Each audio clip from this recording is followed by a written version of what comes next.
사도신경 고백합니다. 나는 전능하신 아버지 하나님, 천지의 창조주를 믿습니다. 나는 그의 유일하신 아들 우리 주 예수 그리스도를 믿습니다.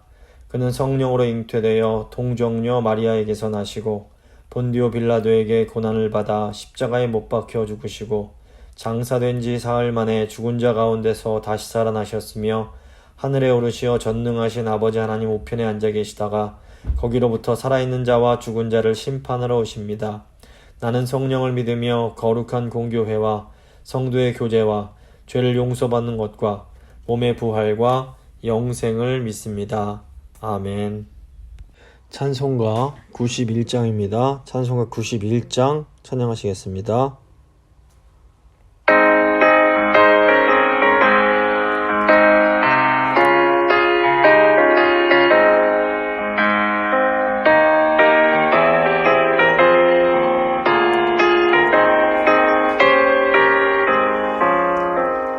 슬픈 마음 있는 사람 예수 이름 믿으면 영원토록 변함없는 기쁜 마음 얻으리. 예수의 이름은 세상의 소망이요 예수의 이름은 전국의 기쁨일세. 거룩하신 주의 이름 너의 방패 삼으라. 환난 시험 당할 때에 주께 기도드려라. 예수의 이름은 세상의 소망이요 예수의 이름은 전국의 기쁨일세. 존귀하신 주의 이름 우리 기쁨 되도다. 주의 품에 안길 때에 기뻐 찬송 부르리. 예수의 이름은 세상의 소망이요 예수의 이름은 전국의 기쁨일세. 우리 갈 길 다간 후에 보좌 앞에 나가 왕의 왕께 경배하며 멸류관을 드리리. 예수의 이름은 성공의 소망이요 예수의 이름은 전국의 기쁨일세.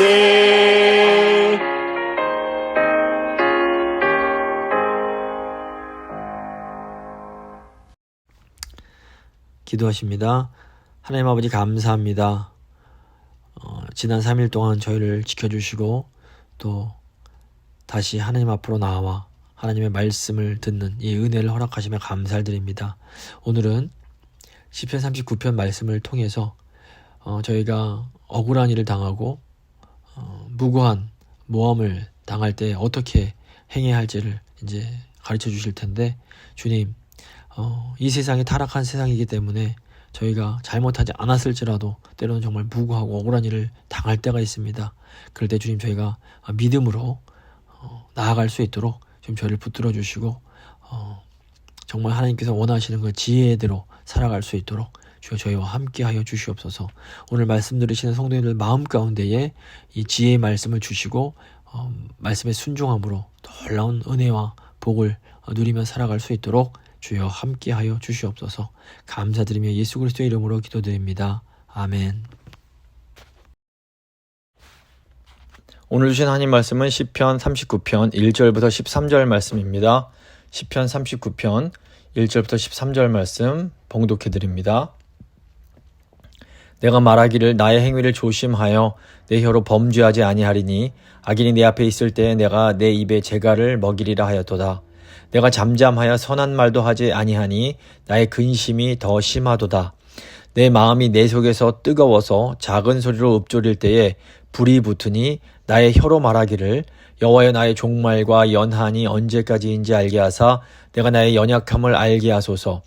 주께서 나의 날을 한 뼘 길이만큼 되게 하심에 나의 일생이 주 앞에는 없는 것 같사오니 사람은 그가 든든히 서 있는 때에도 진실로 모두가 허사뿐이니이다. 진실로 각 사람은 그림자같이 다니고 헛된 일로 소란하며 재물을 쌓으나 누가 거둘지는 알지 못하나이다. 주여 이제 내가 무엇을 바라리요. 나의 소망은 주께 있나이다. 나를 모든 죄에서 건지시며 우매한 자에게서 욕을 당하지 아니하게 하소서. 내가 잠잠하고 입을 열지 아니함은 주께서 이를 행하신 까닭이니이다. 주의 징벌을 나에게서 옮기소서. 주의 손이 치심으로 내가 쇠망하였나이다. 주께서 죄악을 책망하사 사람을 징계하실 때에 그 영화를 좀먹음같이 소멸하게 하시니 참으로 인생이란 모두 헛될 뿐이니이다. 여호와여 나의 기도를 들으시며 나의 부르짖음에 귀를 기울이소서.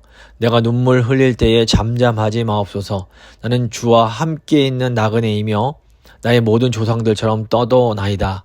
주는 나를 용서하사 내가 떠나 없어지기 전에 나의 건강을 회복시키소서. 아멘. 오늘은 시편 39편 말씀 함께 나누고 기도하도록 하겠습니다.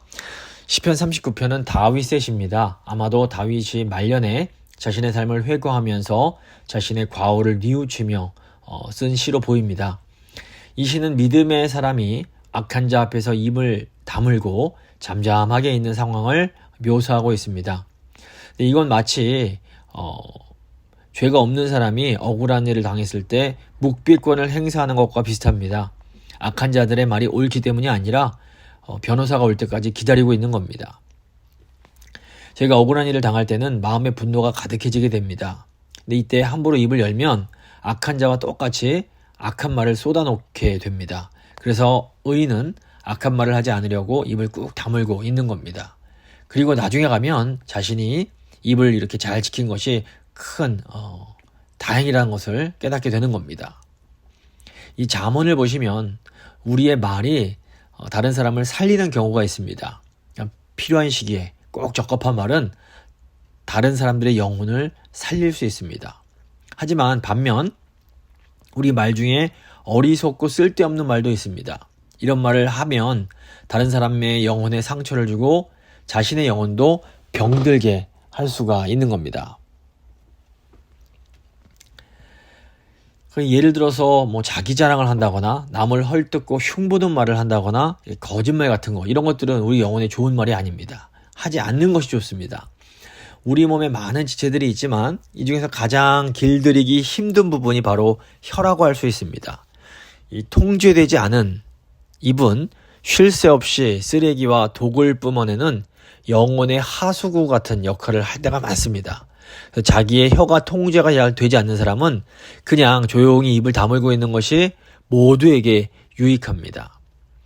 또 이 혀가 통제되는 사람이라도 꾹 참고 아무 말도 하지 말아야 할 때가 있습니다. 그러니까 많은 사람들의 모함에 걸려들어서 의심을 받고 있을 때, 이때는 우리가 무슨 말을 하든지 함정이 빠지게 되어 있습니다. 그래서 마치 올무에 걸린 것과 비슷하기 때문에 이 몸부림을 칠수록, 말을 하면 할수록 더 올무가 꽉 조여들고 더 미궁에 빠지게 됩니다. 그래서 이때 우리가 할 수 있는 것은 그냥 모든 것을 하나님께 맡기고 입을 꾹 다물고 침묵을 지키는 겁니다. 오늘 이제 1절 말씀 보시면 내가 말하기를 나의 행위를 조심하여 내 혀로 범죄하지 아니하리니 악인이 내 앞에 있을 때에 내가 내 입에 재갈을 먹이리라 하였도다. 믿음의 사람들이 악한 자들의 비난 앞에서 잠잠하게 있어야 할 때가 있는 겁니다. 이 사람의 마음은 바닥이 얇은 냄비처럼 아주 쉽게 열을 받게 됩니다. 외부에서 자극이 오게 되면 마음이 분노로 부글부글 끓어오릅니다. 그래서 외부에서 자극이 오면 우선 자기 마음이 가장 상하게 됩니다. 근데 이때 다른 사람들을 향해서 그 상한 마음을 쏟아내면 그 말을 듣는 다른 사람도 마음의 상처를 받게 됩니다. 시인은 이미 여러 차례 말로 인해서 어려움을 겪어본 것 같습니다. 그래서 지금 말을 굉장히 조심하고 있습니다. 이 경험이 없고 순진한 사람은 모든 사람들의 마음이 다 자기처럼 이렇게 순진한 줄 압니다. 그래서 자기 속에 있는 생각이나 분노를 여과 없이 다 쏟아내버립니다. 그런데 그러고 나면 반드시 그 말이 자기가 비난하는 사람의 귀로 흘러 들어가게 됩니다. 그리고 이것은 다시 엄청나게 부풀려져서 자기의 이제 뒤통수를 때리게 되는 겁니다. 성도가 자기를 미워하고 시기하는 사람으로부터 악의에 찬 비난을 듣고 있는 상황처럼 보이는데, 이제 이 어떤 사람이 이 분노의 감정을 이 사람에게 이제 폭발을 시키는 겁니다. 우리말로 종로에서 뺨 맞고 한강에서 눈을 긴다는 속담이 있는데 이와 비슷한 겁니다. 이 사람이 자기 기분이 안 좋은데 이걸 엉뚱한 사람한테 쏟아내고 있는 겁니다. 근데 이걸 우리가 당하는 상황이면 정말 황당할 수밖에 없습니다. 그리고 이때 이제 당장 맞붙어서 도대체 나한테 왜 그러는 거냐고 이렇게 싸울 수 있지만, 이렇게 싸워버리는 것은 결코 지혜가 아닙니다. 또 한편 이 악한 자가 성도를 함정에 빠뜨리기 위해서 겉으로는 좋은 척 하면서 이 말꼬리를 잡기 위해 이 거짓말을 할 때가 있습니다. 복음서 보시면 예수님을 함정에 빠뜨리려는 이 바리새인과 서기관들이 예수님을 은근히 칭찬하는 듯 하면서 이렇게 약점을 잡으려고 합니다.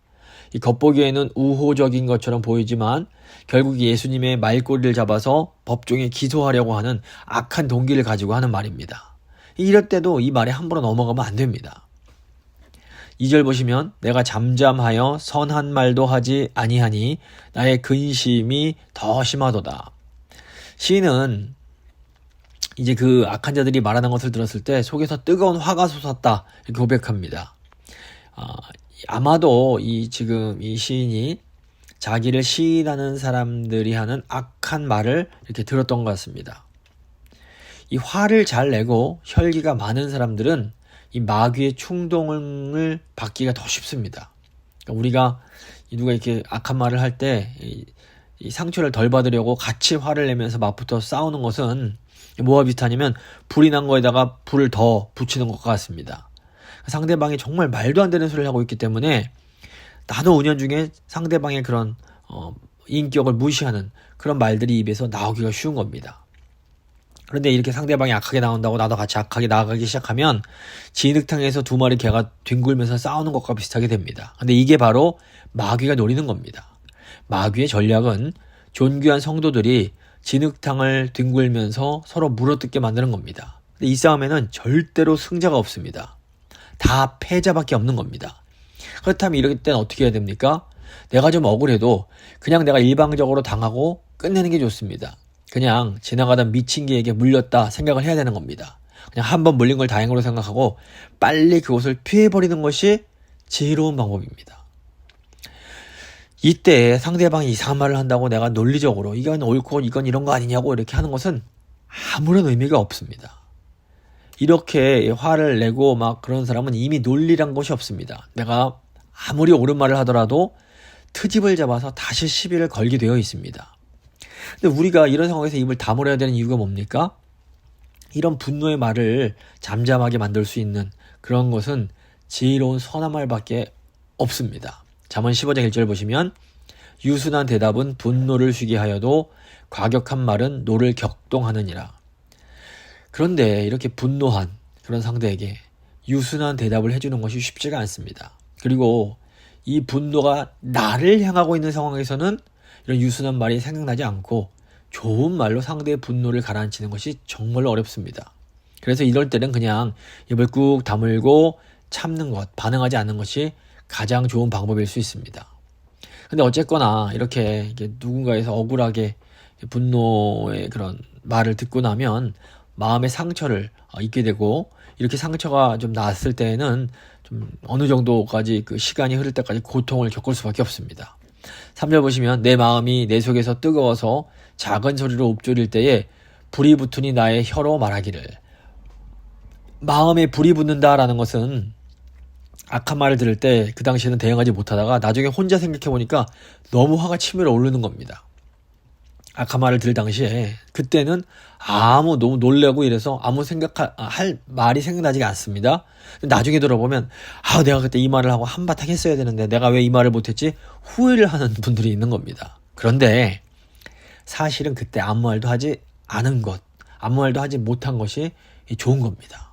어떤 의미에서 하나님께서 우리의 입을 그냥 확 막아주신 겁니다. 자, 우리에게 악한 말을 하는 사람들은 그 말을 다 쏟아내고 나서 어떻게 됩니까? 자기가 한 말 다 잊어버립니다. 끓는 물을 밖으로 다 그냥 쏟아버렸으니까 자기는 다치지 않고 멀쩡한 겁니다. 그런데 자기 그 말 때문에 상처받은 사람들이 있고 그 사람들의 마음은 전혀 이해하지 못합니다. 그리고 나중에 와서는 너무 아무렇지도 않게 그냥 화해하자, 내가 미안했다, 손을 내밀어 버립니다.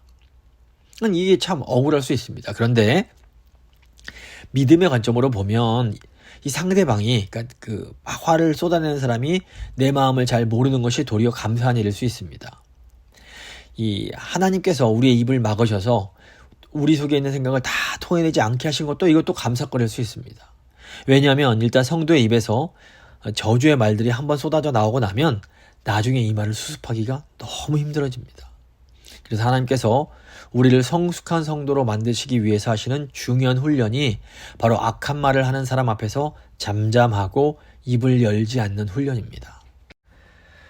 한국에서 남자들이 군대를 가면 신병교육대에서 꼭 받는 훈련이 바로 화생방 훈련이 있습니다. 방독면을 쓰고 처음에는 가스실에 들어갑니다. 거기서 방독면을 벗고 몇 분간 버티는 겁니다.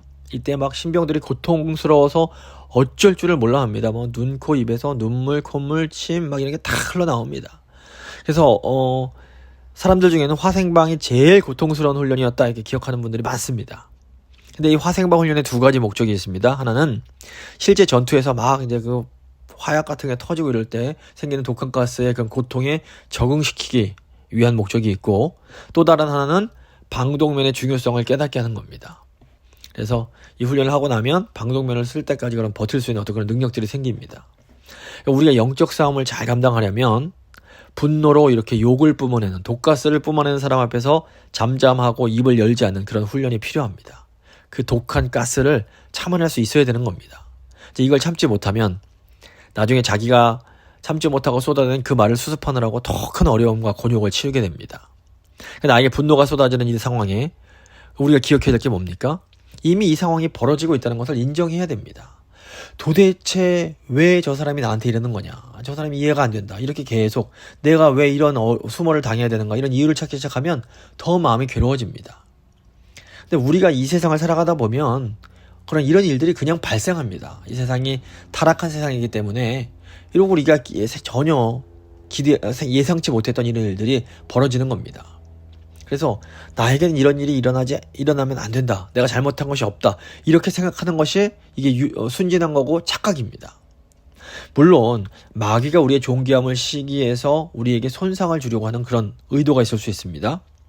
또 하나님께서 이 약한 사람을 통해서 나를 낮추고 훈련시키시는 그런 차원도 있을 수 있습니다. 하지만 어쨌거나 우리가 악한 자에게 공격을 받을 때는 이게 괴로울 수밖에 없습니다. 근데 이때 우리가 똑같이 악을 악으로 갚으려고 하면 정말 똑같은 사람이 되고 맙니다. 악한 자를 대할 때 악한 자와 똑같이 화를 내고 반응을 해서는 안 되는 겁니다. 그러면 우리가 이미 악한 자에게 받은 이런 상처를 어떻게 해야 됩니까? 우리 영혼에 방독면이 있는 겁니다. 일단 하나님께 기도를 해야 됩니다. 하나님께 기도하면서 나에게 상처 주고 나를 힘들게 한 사람의 욕을 하면 됩니다. 아이고, 내가 기도할 때 어떻게 욕을 할 수가 있어 하나님 앞에, 이럴 수 있습니다. 그런데 그렇지 않습니다. 시편 109편 보시면 다윗이 자신을 공격하는 그런 대적들을 향해서 아주 무섭게 욕하고 저주하는 내용이 많이 나옵니다. 그 악한 자의 부인이 과부가 되게 하시고 자식들이 다 고아가 되게 하시고 그 악한 자를 죽여달라는 이런 무서운 저주를 내뱉습니다. 그래서 우리가 마음에 상처를 입게 되면 하나님 앞에 기도하면서 내 마음에 상처 준 사람의 욕을 좀 해도 괜찮습니다. 하나님께서 그것을 다 받아주십니다. 이게 왜 중요하냐면 우리 이렇게 마음에 받은 독을 하나님께 쏟아내고 나야 그 사람에 대한 미운 마음이 좀 없어지게 됩니다. 이렇게 마음을 쏟아내고 나면 도리어 나를 미워하는 그 사람의 영혼이 이렇게 불쌍하게 느껴지고 그 영혼의 소중함을 이제 다시 한번 생각하게 되면서 그 영혼을 위해서 기도할 수 있는 힘이 생기는 겁니다. 또 방독면, 또 다른 종류의 방독면이 있는데 뭐냐면 우리가 신뢰할 수 있는 믿음의 동역자들도 우리의 영적 방독면의 역할을 해줍니다. 그러니까 우리에게는 상처를 받았을 때 그 상처를 정말 솔직하게 나눌 수 있는 그런 사람이 필요합니다. 물론 아무한테나 가서 내가 받은 상처를 말하는 것은 절대로 지혜로운 일이 아닙니다.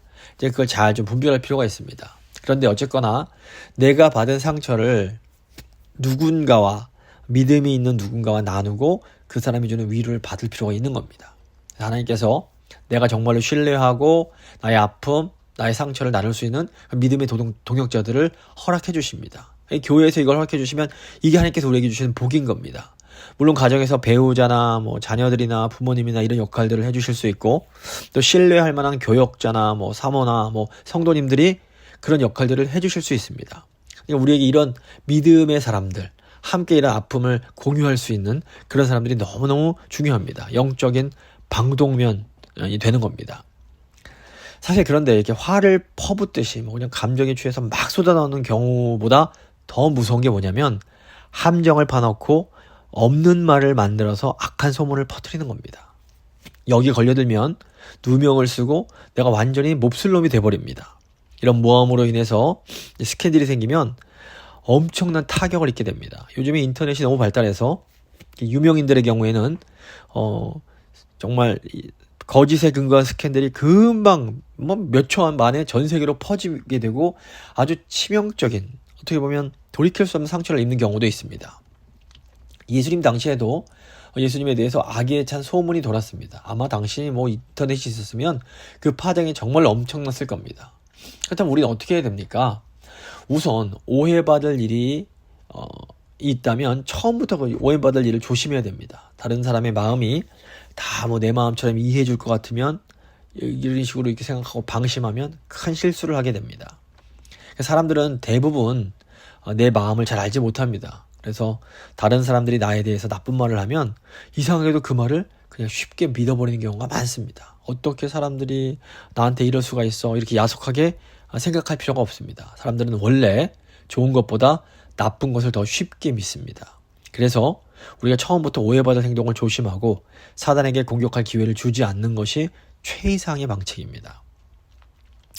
떳떳하게 행동하고 또 우리가 상식에 맞게 행동을 하다 보면 시간이 가면 갈수록 이런 악성 루머들이 줄어들게 됩니다. 그리고 이때 우리가 하나님 앞에 하나님이 약한 자들의 입을 막아주시고 다른 사람들이 더 이상 이 말에 속지 않게 도와주십시오.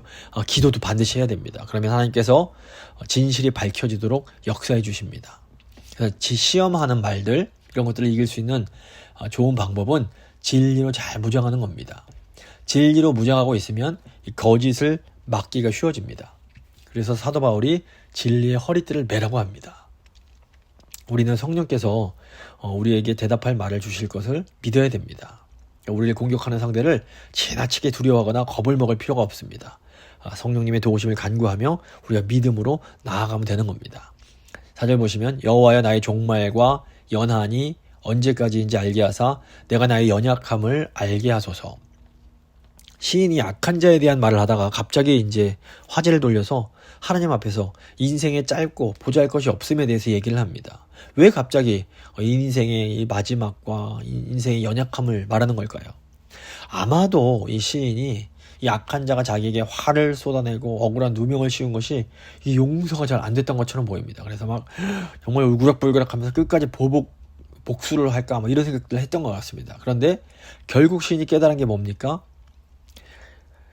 그렇게 복수를 하면서 쫓아다니기에는 인생이 너무 짧고 아깝다는 겁니다.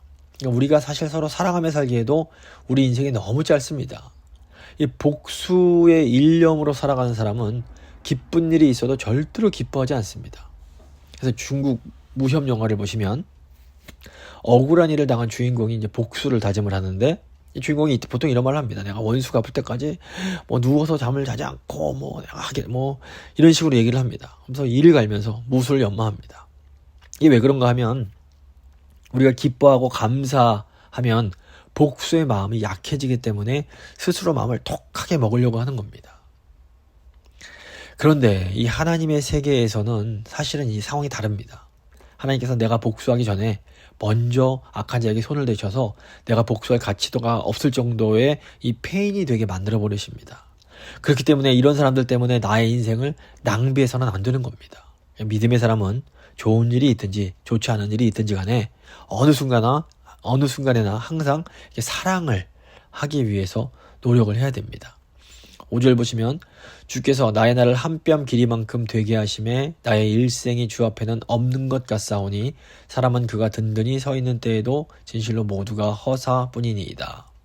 그래서 인생은 서로 미워하며 살기에는 너무나 짧습니다. 그러니까 우리 젊음도 정말 순식간에 지나갑니다. 그러니까 우리가 제대로 주님을 섬길 수 있는 시간이 너무너무 짧은 겁니다. 그래서 뭐 시시콜콜하는 것들까지 다 붙잡고 이렇게 있을 수가 없습니다. 때로는 그냥 뭐 그럴 수도 있지 하면서 넘어가 버리는 것도 지혜일 수 있습니다. 나를 욕하는 사람들을 일일이 상대하면서 그 말 한마디 한마디에 신경 쓰고 매번 한바탕씩 싸우다가 보면은 정말로 중요한 일은 하지 못하게 되는 겁니다. 그래서 우리가 중심 외에는 그냥 지나가는 그런 지혜가 때로 너무너무 중요합니다. 우선순위를 생각해야 되고 정말 중요한 게 뭔지 생각하고 그거부터 해야 됩니다.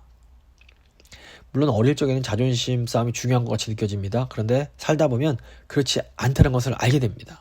부부간에도 그냥 내가 잘못했어. 잘못하지 않았어도 그냥 내가 미안해. 내가 잘못했어. 말하면 그냥 해결될 것들을 그 자존심 때문에 계속 질질 끌다가 정말로 중요한 것을 놓치게 되는 경우가 너무나 많습니다. 소중한 사람에게 이 자존심을 내세우는 것은 정말로 어리석은 일입니다. 6절 보시면 진실로 각 사람은 그림자같이 다니고 헛된 일로 소란하며 재물을 쌓으나 누가 거둘지는 알지 못하나이다. 사람의 평가를 너무 이렇게 중요시하고 절대시하면 우리 삶이 굉장히 험한 인생이 됩니다. 사람들은 수없이 많은 노력을 그냥 싹 무시하고 한 번, 두 번의 실수로 그 사람을 평가하는 경우가 많습니다. 그래서 세상은 한 번의 실수로 멀쩡한 사람을 아주 몹쓸 인간을 만들어 버립니다. 그래서 이 사람들의 평가에 일희일비하면 정말로 허망한 인생이 되어 버립니다. 요즘 뭐 이렇게 그 인터넷 댓글 때문에 이렇게 좌절하고 심지어 자신의 생명을 스스로 끊는 경우도 많이 있는데 이게 정말 허망한 겁니다. 그냥 그런 말들은 그냥 정말로 그냥 무시하고 지나가야 되는 말들이 너무너무 많은 겁니다. 7절 8절 보시면 주여 이제 내가 무엇을 바라리요 나의 소망은 주께 있나이다. 나를 모든 죄에서 건지시며 우매한 자에게서 욕을 당하지 아니하게 하소서. 이제 시인이 하나님의 도우심을 간구합니다. 믿음의 사람은 전적으로 하나님의 도우심을 의지해야 됩니다. 약한 자를 직접 상대하지 말고 우리와 악한 자 사이에 하나님께서 개입하시게 해야 되는 겁니다. 그러니까 우리가 얼마나 하나님을 의지하는지가 정확히 우리의 믿음이 얼마나 큰지를 보여줍니다. 겉으로 아무리 믿음이 좋아 보여도 어떤 문제에 대해서 하나님 뜻이 아니라 자기 뜻대로, 자기 기분대로, 자기 마음대로 하려고 하는 사람이 있습니다. 예를 들어서 다른 건 다 괜찮은데 부부관계에 있어서는 고집부리고 자녀 문제에 있어서는 하나님 뜻 아니라 자기 뜻대로 하고 싶은 겁니다. 또 사업의 문제에 있어서는 이건 하나님 뜻 아니라 자기의 그런 의지대로 하고 싶어 하는 겁니다. 하나님 이건 제 문제입니다. 이거 잠시 조금만 비켜 계십시오. 다른 건 몰라도 이건 제가 정말로 못 참겠습니다. 이렇게 자기 기분대로 자기 성질대로 하는 게 뭐냐면 바로 성령을 회방하고 소멸시키는 겁니다. 그래서 성령의 반대말은 사실 악령이 아니라 성질이고 성깔일 수 있습니다. 자기 성질대로 하는 것, 자기 성깔대로 하는 것, 이게 성령을 따르는 거에 반대되는 겁니다. 그래서 원수 갚는 것을 우리가 하려고 하지 말고 하나님께 맡겨야 됩니다. 그러니까 우리는 할 수 있는 대로 모든 사람들을 사랑해야 됩니다. 특별히 악한 자를 선대하면, 악한 자에게 잘해주면 상급이 많아집니다. 나는 상급 많을 필요 없어. 무조건 이 사람은 내가 가만 안 둬. 성질대로 할래. 이런 마음이 들수록 더 성령으로 해야 되는 겁니다. 그래서 악한 일이 생겼을 때 내가 직접 해결하려고 하지 않고 하나님께 이렇게 맡기는 것. 이것이 진짜 믿음입니다. 우리가 정말 조심해야 될 게 하나 있는데 그게 뭐냐면 다른 사람을 함부로 판단하지 않는 겁니다. 그러니까 어떤 사람이 나에게 상처를 줬습니다. 이 사람은 나에게 악한 사람이 되기 쉽습니다. 그런데 사실 따지고 보면 모든 세상 사람들 가운데 다 악한 부분이 있습니다. 우리 모두에게 다 있습니다. 그런데 또 가만히 보면 그 약하고 악한 부분이 그 사람의 전부는 아닙니다. 나에게 못되고 악하게 한 그 사람도 가만히 살펴보면 사실 좋은 점도 있고 장점이 많이 있을 수 있습니다. 그래서 그 사람이 그 나에게 한 그 행동 하나로 그 사람 전체를 평가하고 나쁜 놈이라고 단정해버리면 그것은 오히려 더 악한 일이 되어버립니다. 그래서 내가 욕을 먹을 때 이런 사람을 통해서 하나님이 나를 낮추심으로 여기고 그 입을 꼭 다물고 있는 것이 정말로 굉장히 귀한 믿음입니다. 그런데 사실 대부분은 네가 어디서 나한테 감히 이러면서 네가 뭔데 그러면서 교만의 자리로 나가기가 쉽습니다. 9절 보시면 내가 잠잠하고 입을 열지 아니함은 주께서 이를 행하신 까닭이니이다. 악한 자에게 욕을 먹을 때 사실상 이것은 어떤 의미에서 굉장히 좋은 기회일 수 있습니다. 우리 교만한 것을 하나님께서 다 일일이 계산해서 갚으시면 우리는 당장 망할 수밖에 없습니다.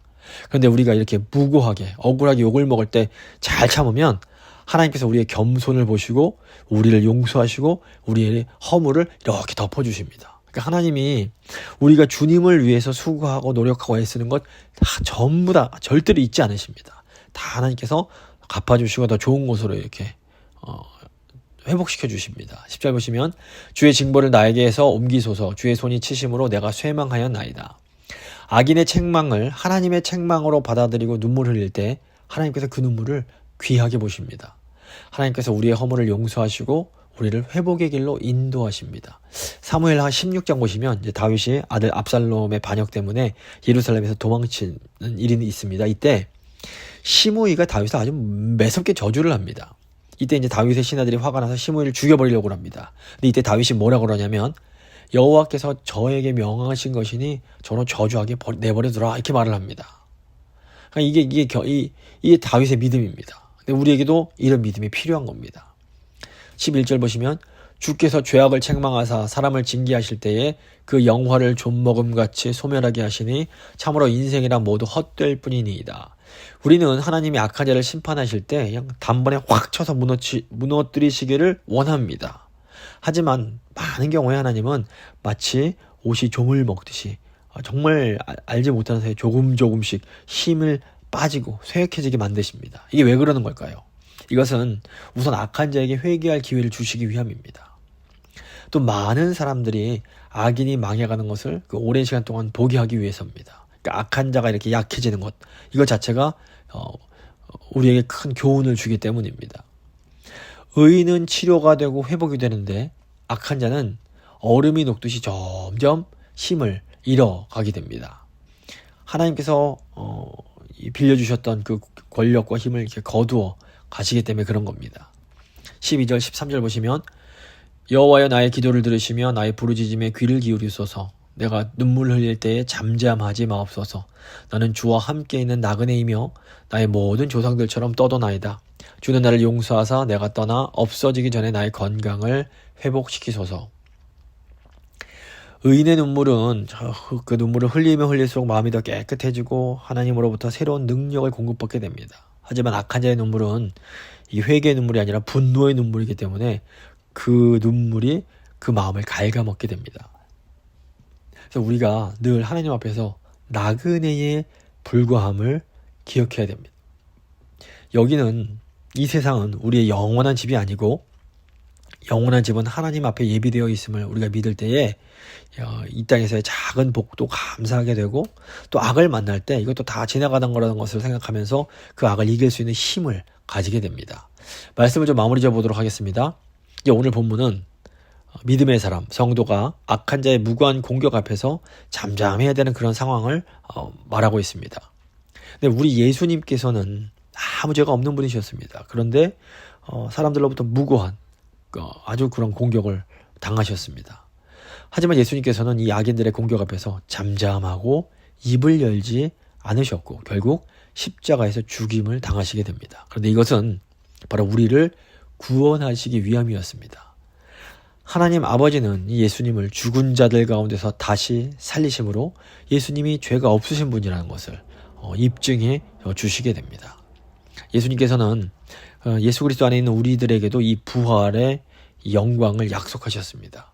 우리가 악인들의 공격 앞에서 잠잠할 수 있는 것은 우리가 바로 이 부활을 믿기 때문입니다.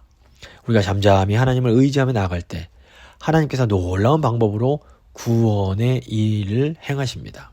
그리고 하나님은 결국 모든 것을 밝히 드러내시고 우리의 억울함을 풀어주십니다. 그렇기 때문에 우리가 이것을 신뢰하면서 하나님만, 오직 하나님만 의지하고 앞으로 나아가야 되는 겁니다. 그래서 한번 기도하실 때, 하나님, 이 세상 살아갈 때 저희가 억울한 일도 당하고 정말 원통한 일도 당하지만 그럴 때마다 일희일비하는 것이 아니라, 반응하는 것이 아니라 정말 하나님만 바라보며 묵묵히 나아갈 수 있도록, 믿음으로 인내하며 나아갈 수 있도록 주님 저희를 붙들어 주시옵소서. 한번 간절히 기도하도록 하겠습니다.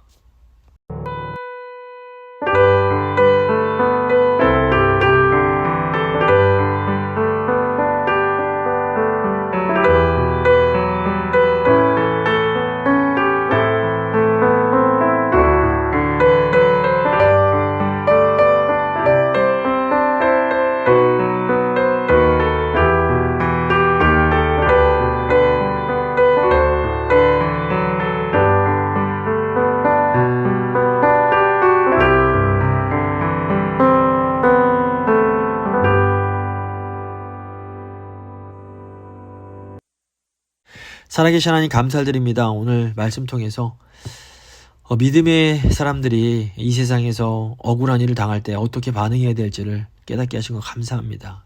주님, 저희가 연약해서 무고한 공격당할 때는 사실 참기가 쉽지 않습니다. 하지만 그럴 때마다 먼저 저희를 위하여 묵묵히 고난당하신 예수님을 바라보게 하시고 예수님의 그런 고난으로 인해 저희가 살아났음을 생각하면서 저희의 고난을 통해서 또 다른 이들이 살아나는 그런 은혜가 있을 수 있도록 주여 저희를 붙들어 주시길 원합니다. 하나님 한 분만 바라보며 나아갈 수 있도록 주여 저희를 붙들어 주시옵소서.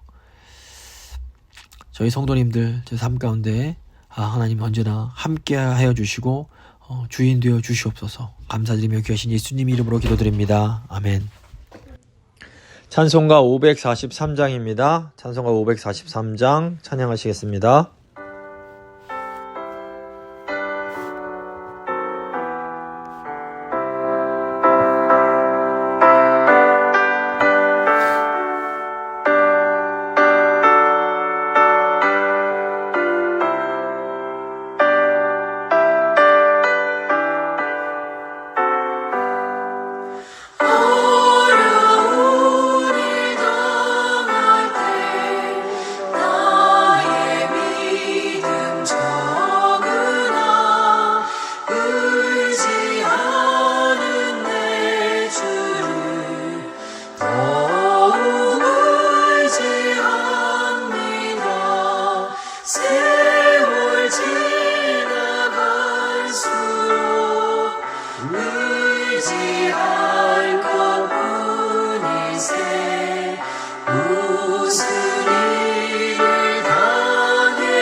무슨 일을 당해도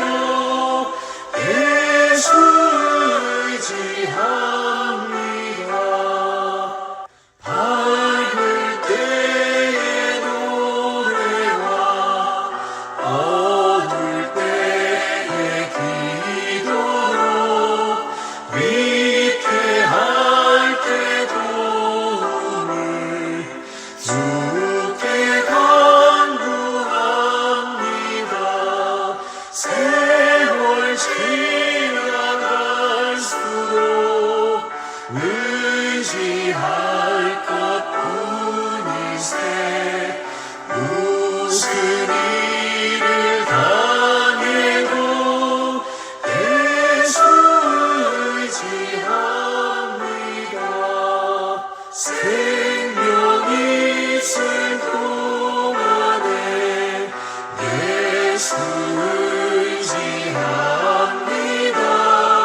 전부 올라가도록 의지할 것뿐일세. 세월 지나갈수록 의지할 것뿐일세.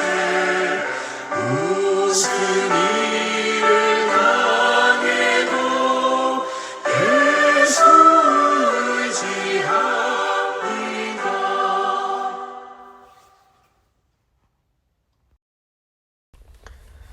주님 가르쳐 주신 기도로 예배 마치도록 하겠습니다. 하늘에 계신 우리 아버지, 아버지의 이름을 거룩하게 하시며 아버지의 나라가 오게 하시며 아버지의 뜻이 하늘에서와 같이 땅에서도 이루어지게 하소서. 오늘 우리에게 일용할 양식을 주시고 우리가 우리에게 잘못한 사람을 용서해 준 것 같이 우리 죄를 용서해 주시고 우리를 시험에 빠지지 않게 하시고 악에서 구하소서. 나라와 권능과 영광이 영원히 아버지의 것입니다. 아멘.